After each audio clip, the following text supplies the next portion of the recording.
Well, hello, it's Mark Lanier with your video thought for the day. What to do this week? I've been looking for direction. Oh, did I say direction? That's a great thing to do this week. This week, we'll look at direction words in the Bible and see if we can draw anything from them. So, the word for today is a Hebrew word. It is alah. Now, not Allah like the Islamic faith uses Allah for God, which I think actually is alah, abbreviated and put together. Means the, and Elah means God in Arabic. But so it goes together like Allah. But that's not the Hebrew word I'm talking about. The Hebrew word I'm talking about is Ayin Lamed Hey Allah, and it means in essence to go up. It's a direction word, going up. It's used by my count 817 times in the Old Testament. When I was studying Hebrew, it's one of those words you learn because it comes up all the time. Now here's the bizarre part. Allah in Hebrew can mean a host of different things. Remember, if you take out place names and people names and stuff, the Hebrew Old Testament deals with about 6,000 basic words.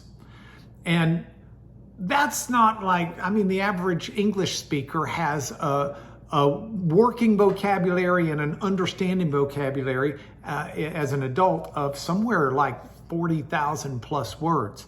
So these Hebrew words have to do a lot of extra duty, right? So let's look at Allah, this direction word for this morning. And we'll do it in the sense of go up. Now, if you're watching this in the morning, it's very appropriate because the dawn this morning, Allah'd.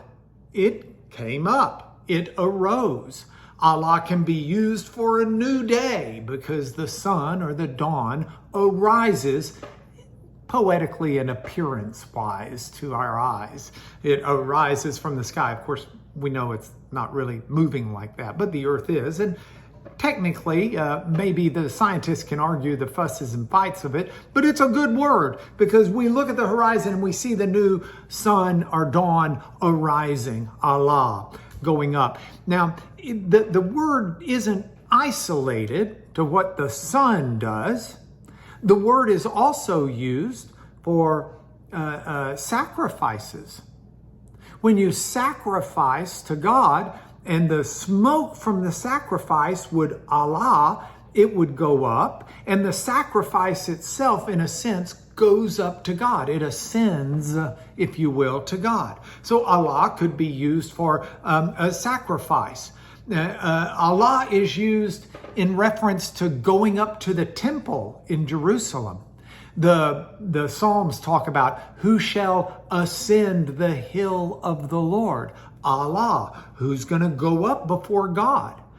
In fact, Abraham went up from Zoar to go offer his sacrifices, but that included the sacrifice of his son that he was willing to offer, but he didn't have to. Instead of Isaac, Allah, going up, the ram, Allah, was sacrificed and went up. So this Allah can mean all of these different things. Heavens, it was used in Pharaoh's dream for the ears of corn that grew onto the stalk. They Allah'd, they grew up. If you ever see corn grow, it grows up on the stalks of corn. So this is it. Now, how does this have anything to do with today? Well, let me talk about some of the poetic ways that Allah is used in the Bible, now that you see this host of meanings, because they affect you and me. So, for example, our thoughts, Allah, arise or come into our mind. What thoughts are going to arise in your mind today? You have some control over that, and so do I.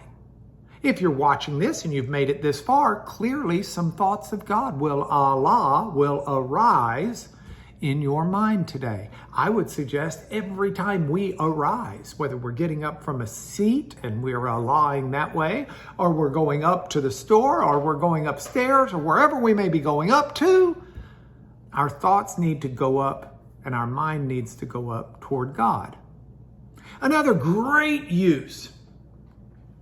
Jeremiah uses Allah over and over to talk about how our health needs to be restored. And would God, Allah, would He bring up within us health and healing? And I want that physically, obviously, and I pray for the people in our country who are fighting COVID and other disease right now, that their health would, Allah, would rise up. But here's my final one. I love this. Isaiah tells us that those who wait upon the Lord shall renew their strength. They will mount up with wings like the eagle. Mount up with wings? That's Allah. They'll rise up like the eagle rises up into the sky. And so God's the source, but He's also the goal of our thoughts, of our rising up, of what we do with the dawn of each day, of our sacrifices to Him, whether they're sacrifices of praise. He's the source of our health. Let's rise up today in honor of our God. That's your video thought for the day. Tomorrow, I think we're going to do Yarad, means go down. See you tomorrow.